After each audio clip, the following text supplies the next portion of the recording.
En este vídeo vamos a hacer una pequeña introducción a la generación eólica y el recurso eólico. Aquí podemos ver una central o granja eólica o parque eólico marino, lo que se llama normalmente offshore. Hay las centrales offshore, que son las marinas, las onshore, que son las en tierra. En principio tenemos las turbinas. Lo que vemos aquí son las turbinas están unidas a la subestación, digamos, las turbinas están unidas entre sí, unas cuantas, y se unen a la subestación. Normalmente esto de aquí es de 33 kilovoltios o así. Aquí se eleva la tensión y se envía un cable a tierra, me parece que es de 138 kilovoltios, ¿de acuerdo? Pues estas van unidas así. Lo mismo está aquí, es como un string. De acuerdo, esto sería un parque offshore, ¿vale? Si nosotros vemos un poco la gama de potencia, tenemos una serie de molinos de pequeña potencia, de 10 kilovatios o menos, que es para hogares o para pequeñas aplicaciones aisladas. Había una gama de mediana potencia que ha ido desapareciendo. Y ahora lo que se instalan ya son generadores de gran potencia, que en la actualidad ya llegaríamos a 12 megavatios, ¿vale? Van creciendo las potencias máximas. Estas grandes turbinas se agrupan formando parques eólicos, ¿de acuerdo? Y se conectan normalmente a red. No van aislados, van conectados a red para dar apoyo a red. Si nosotros vemos el mapa de recurso eólico de Europa, en rojo oscuro vemos los sitios donde tenemos más de 10 metros por segundo, ¿vale? Normalmente es aprovechable donde hay más de 6 metros por segundo, 6, 7, eso sería lo recomendable, ¿vale? Si os fijáis en la parte, en la parte esta de entre Inglaterra, Escocia, Suecia, Dinamarca y norte de Alemania, es un sitio donde hay mucho recurso offshore. Se están instalando montones de parques marinos, ¿de acuerdo? Por eso también Dinamarca fue una de las primeras iniciadoras en la instalación de parques eólicos. En principio, una turbina eólica lo que hace es una conversión de energía cinética del viento en potencia mecánica, ¿vale? Después nosotros esa potencia mecánica la convertiremos en potencia eléctrica. La fórmula es esta, y en esta fórmula hay que tener en cuenta una cosa importante. Hay unos factores, un medio, ¿vale? Esto que es la densidad del aire, el ρ, esto que es el área barrida, es el área barrida por las palas. Digamos, tú haces pi r cuadrado de la pala y tienes el área barrida. Este es Cp, que es un factor que indica el grado de conversión que hace la pala, normalmente está en 0,4, 0,45, ¿vale? Y lo más importante es que la velocidad del viento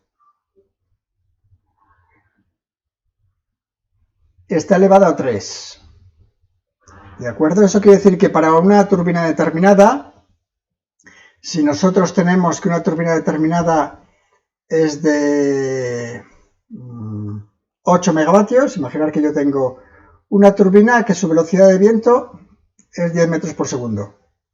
A ver que borro eso. Su velocidad de viento es 10 metros por segundo. Y con todos los factores estos que tengo en medio me da 8 megavatios. ¿De acuerdo? Esa turbina, si yo de 10 metros por segundo paso a la mitad, hace viento de 5 metros por segundo. He dividido el viento por 2. El hecho de que la velocidad del viento esté multiplicada esté al cubo hace que la potencia que da la turbina se divida por 8. Esto se convierte en una potencia de 1 megavatio. Y si todavía vuelvo a dividir el viento por 2, 2,5, esto se vuelve a dividir por 8, es un octavo. que es 0,125 megavatios. ¿De acuerdo? Quiere decir que solo se aprovecha o solo se saca de verdad gran cantidad de energía cuando tienes vientos elevados. De los elementos de la turbina, después los veremos, tenemos un tema entero. Tenemos nuestro recurso inicial que es el viento, las palas de la turbina, normalmente una caja de engranajes, nuestro generador eléctrico, de ese generador eléctrico que puede llevar o no una electrónica entre medio, un transformador elevador y conectado a red, ¿vale? Eso es la distribución típica. Si hacemos un poco más análisis de lo que sería la conversión, tenemos, hoy está fallando un montón, el viento, ¿vale? Energía cinética del viento. Las palas lo convierten en energía de rotación mecánica. ¿Qué pasa? Esta velocidad normalmente va a ser muy lenta y nuestro motor eléctrico trabaja mejor a altas velocidades. Nos hace falta una caja de engranajes. Aquí tenemos energía mecánica.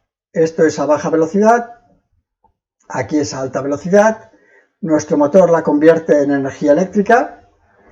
Esa energía eléctrica normalmente no tiene la tensión y frecuencia que nos interesa y por medio de un dispositivo electrónico la vamos a convertir en la tensión y la frecuencia que nos interesa, pero de todas formas, aunque sea la tensión y frecuencia que nos interesa, normalmente es baja tensión, 690 voltios, 50 hercios, y aquí lo pasaremos ya a media tensión. Lo que hemos comentado antes, un poco de la fórmula esa de la potencia de las turbinas, un factor de proporcional que tenemos es el área barrida por la turbina. El área barrida por la turbina es proporcional al diámetro al cuadrado, ¿vale? Quiere decir que cuando las turbinas se van haciendo más grandes, su potencia crece muchísimo más, ¿de acuerdo? Una turbina de diámetro 125 pues va a dar unos 5 megavatios, ¿vale? Esto sí que es proporcional entre área y potencia de la turbina. Y cuando normalmente también la potencia de la turbina y la turbina es más grande, las velocidades de rotación bajan, y bajan mucho. Si os fijáis aquí una turbina de 5 megavatios, su velocidad de rotación típica puede ser de 16 revoluciones por minuto. ¿Vale? El viento, en principio hemos dicho que nos interesa, el mapa que hemos visto antes era las velocidades medias. Me interesa velocidad media del viento alta.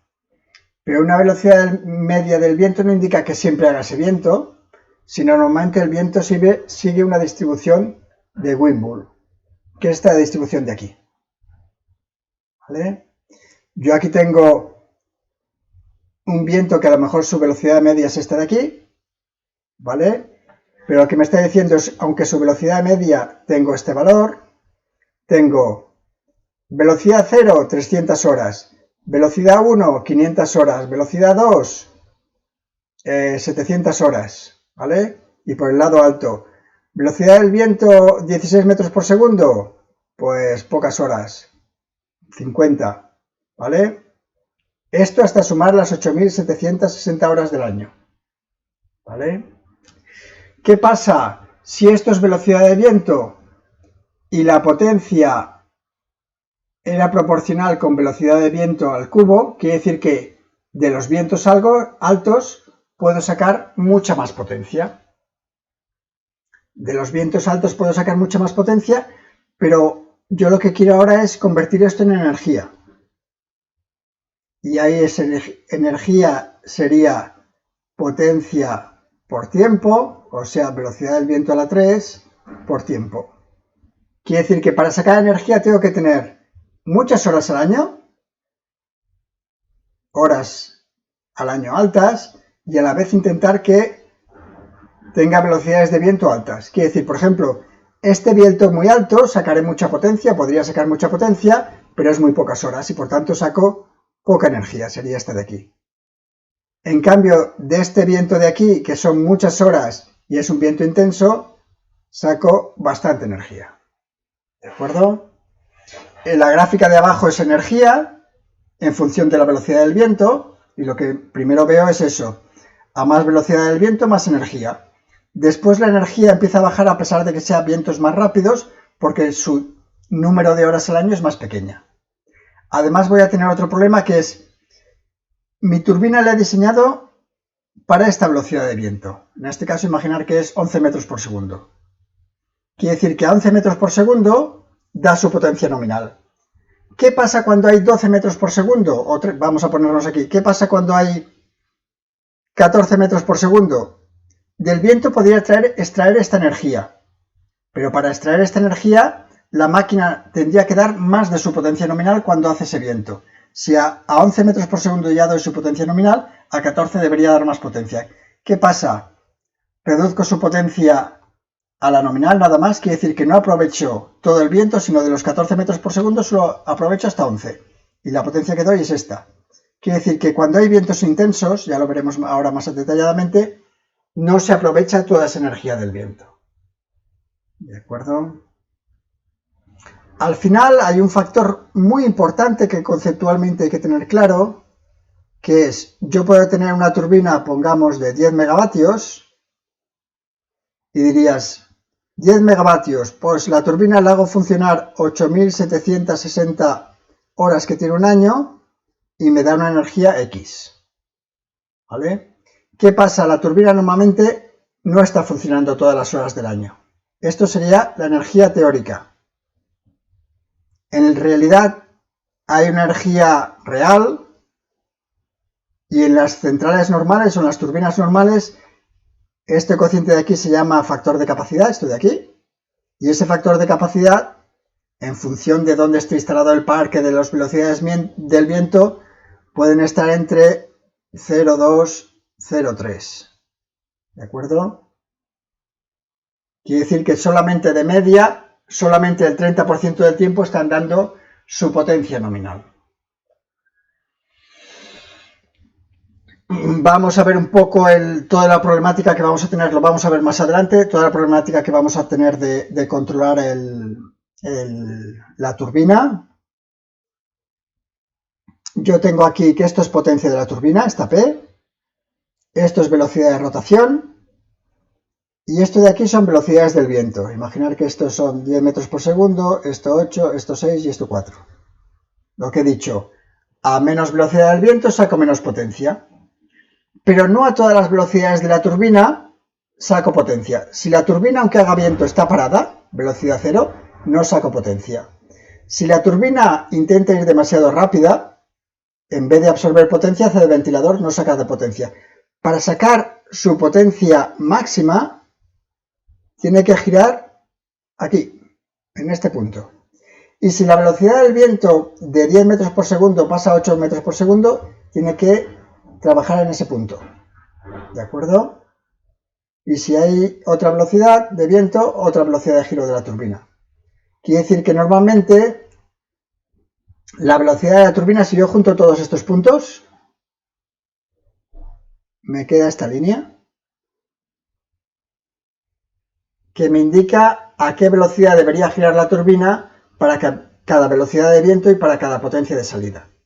¿De acuerdo? Sería esta línea de aquí. Esa línea de ahí es la teórica, que relaciona velocidad de viento con potencia. En la práctica vamos a tener unos puntos muy importantes, ¿vale? Que son estos tres de aquí. Este es la velocidad del viento por debajo de la cual yo ni siquiera pongo en marcha la turbina, ¿vale? Este de aquí, que es la velocidad de viento nominal a la que está diseñada la turbina para dar su P nominal, ¿vale? A partir de ahí, aunque haga más viento, esto sería esa energía que estoy perdiendo porque sigo dando potencia nominal. Hace más viento, sigue dando potencia nominal. Y después tengo una velocidad de viento máxima en la que ya por cuestiones de seguridad paro la turbina para que no se dañe mecánicamente. ¿De acuerdo? Configuraciones de turbinas. Esta es la más clásica, básicamente se utilizaba hasta 2006, ahora en la actualidad casi no se instala, ¿de acuerdo? Tengo las palas, tengo una caja de engranaje y como elemento de conversión utilizo solamente un motor de inducción de jaula de ardilla, ¿vale? Para generar la reactiva que le hacía falta al motor de inducción normalmente se añadía una batería de condensadores, se pasaba a media tensión y se inyectaba red, ¿de acuerdo? El sistema era súper robusto, ¿vale? Era de velocidad fija, que eso daba un poco menos de rendimiento, pero se compensaba con la robustez, y el problema que se ha visto es que la controlabilidad de esta turbina es demasiado baja para las redes actuales y si no tienes control de la reactiva es un problema, ¿de acuerdo? Y por tanto ya casi no se instalan. Tenemos otro tipo de turbina típica, que es la que se llama en este caso lo que hemos cambiado es que esto es una máquina de inducción de rotor bobinado. Inducción, rotor bobinado. ¿De acuerdo? Con esto, si os acordáis un poco de teoría de las máquinas de inducción de rotor bobinado, podías controlar mejor la velocidad. Esto es un sistema de velocidad variable, ¿de acuerdo? Donde aquí sí que ya tienes un control total no solo de la P, sino también de la potencia reactiva. El problema es que te hacen falta dos convertidores y por la forma constructiva que tiene esto, de que esto está en rotor, normalmente estos convertidores solo hacía falta que fueran de un 25% de la potencia nominal de la máquina. ¿De acuerdo? Esto es lo que se está vendiendo ahora más, ¿de acuerdo? Es una configuración típica, ¿vale?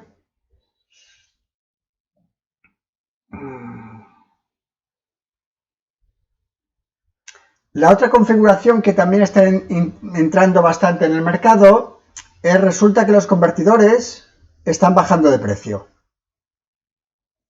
Y según están bajando de precio, la restricción que tenía la configuración de antes era que el convertidor no fuera demasiado grande, demasiado caro.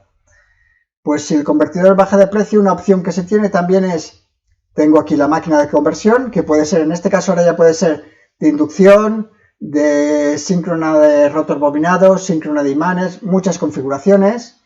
Y lo que tengo es dos convertidores, que pueden ser iguales o diferentes. Y lo que hacen es, yo aquí tengo una tensión y frecuencia X, y yo lo que quiero tener aquí es tensión nominal y frecuencia nominal en el lado red. Y de eso se ocupa este convertidor de aquí, de tener tensión y frecuencia nominal. Y este convertidor de aquí se ocupa de sacar la potencia máxima de la turbina. ¿De acuerdo? Este sistema a nivel de controlabilidad es muy bueno, lo único que por ahora es el más caro y complicado de controlar. ¿De acuerdo?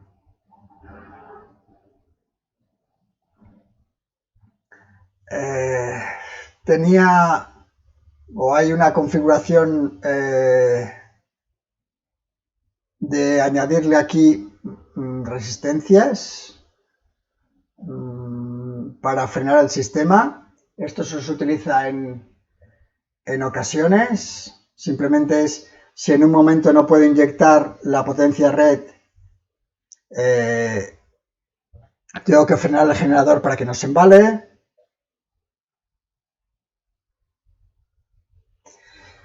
Vamos a tratar otro tema.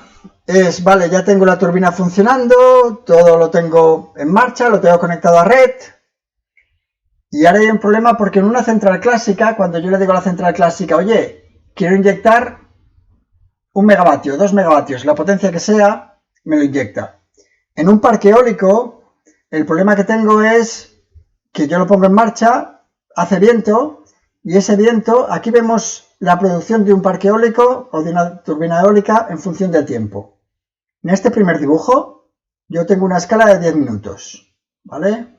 Y lo que veo son las turbulencias. Digamos, el viento, aunque el viento medio sea uniforme, siempre tiene turbulencias y la potencia de salida, esto de aquí, este eje es potencia, va haciendo esto. ¿De acuerdo? En el segundo dibujo, de este de aquí, es una hora, pues lo que vemos, esto sería el dibujo anterior, pues lo que vemos es que esas turbulencias más o menos siguen a cualquier escala, y lo mismo si este dibujo lo pasamos a este, pues aquí ya vemos, además de las turbulencias, una bajada, en el sentido de decir que en el tiempo normalmente vamos a tener subidas y bajadas en función teóricamente de las horas del día. Hay una especie de ciclo diario de día, de noche y de radiación solar en que se ve una variación de radiación y después lo que se ve es las borrascas, en el sentido de decir, de este de aquí yo me iría a este dibujo de aquí abajo, donde yo estoy viendo 2 días, y fijaos, en este momento no hacía nada de viento, aquí tengo un pico de viento, esto ya simplemente son la evolución temporal normal. Si pasamos aquí a 15 días, pues lo que estamos viendo es borrascas que van entrando y saliendo, ¿vale? Y lo mismo, si pasamos de aquí a aquí, vemos una variación más intensa.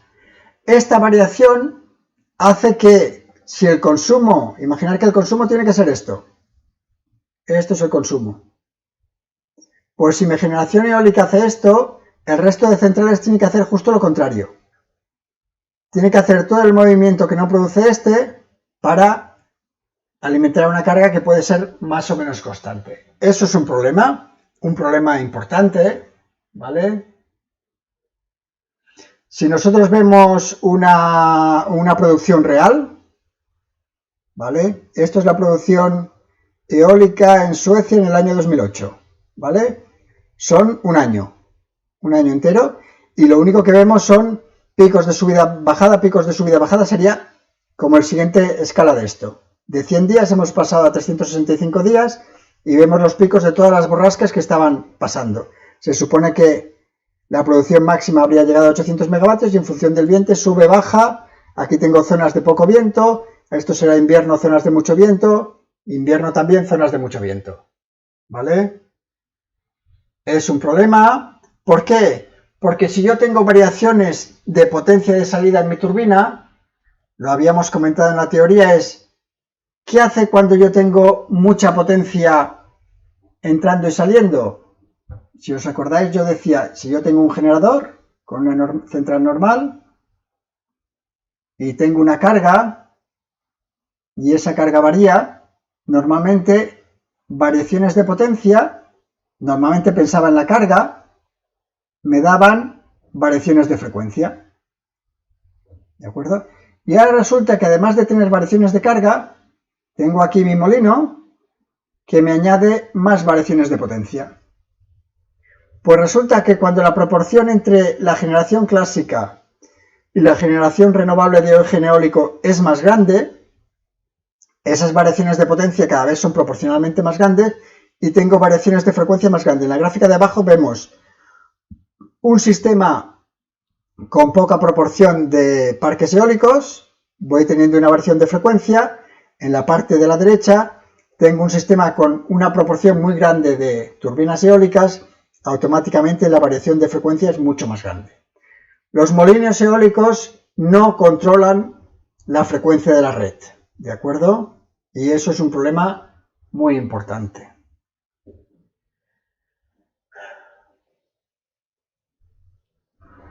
En esta gráfica de aquí, voy a borrar la línea. Un poco, es decir, algo a favor. Cuando yo tengo una zona geográfica más amplia, en el sentido de decir, si solo tuviera un molino conectado a red, que fuera una isla, estuviera en Menorca, que solo tuviera una central y un molino eólico, pues esas variaciones de frecuencia, lo siento, esas variaciones de frecuencia harían esto. ¿Por qué? Porque el delta de P es muy grande. ¿Qué pasa? Cuando yo tengo un área geográfica más grande, las variaciones de potencia de salida de los parques eólicos se compensan una con otra. En el sentido de decir, oye, a lo mejor aquí tengo rachas de viento, pero aquí no. Aquí está pasando una borrasca intensa, pero aquí está pasando una borrasca suave. Cuando tú vas agregando cada vez un área geográfica más grande, la variación de P se hace más estrecha, ¿de acuerdo? Y por tanto afecta menos a todo el sistema.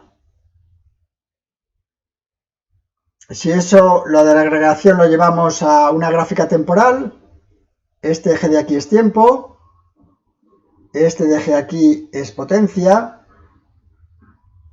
y estamos viendo esto que es una turbina. En una turbina la potencia que ha ido dando en función del tiempo. Si se ve que a veces daba potencia nominal, a veces bajaba a cero, tenía fluctuaciones cuando hacía rachas de viento, ¿vale? Si yo en vez de considerar una turbina, considero un parque eólico, ¿vale? Esa misma variabilidad se hace un poquito más suave. Los tiempos de subida y los tiempos de bajada se hacen más suaves. Cuando hay un cero igual. Si no hace viento, no hace viento. Pero las subidas y las bajadas se hacen más suaves. Y si yo supongo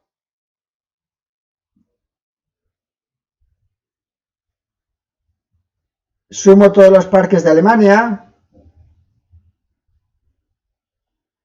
lo que tengo es una variación todavía más suave.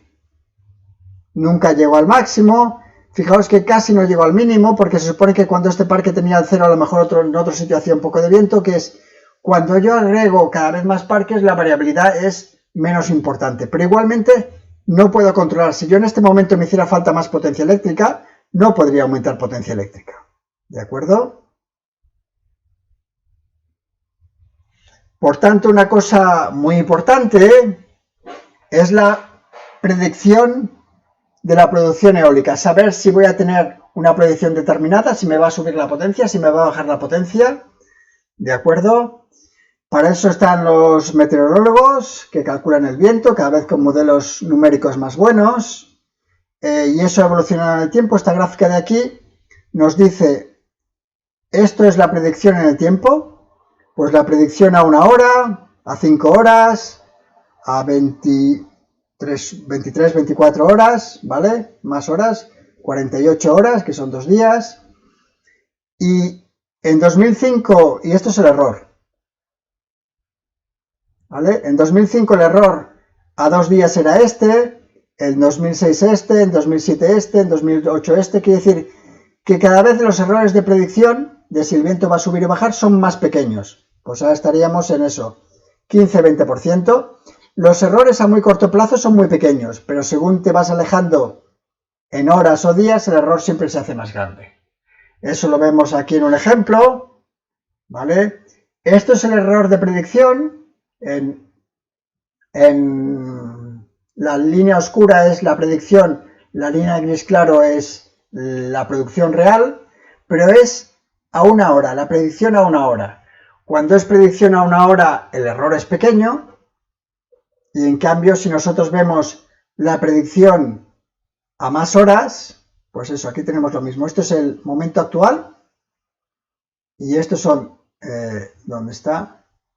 Esto es un día, estos son 2 días, a 3 días, a 4 días, y lo que estoy diciendo, la predicción es esto, pero ahora el error puede ser todo este de aquí. A 4 días el error puede ser esto, a un día el error pues es más pequeño. ¿De acuerdo?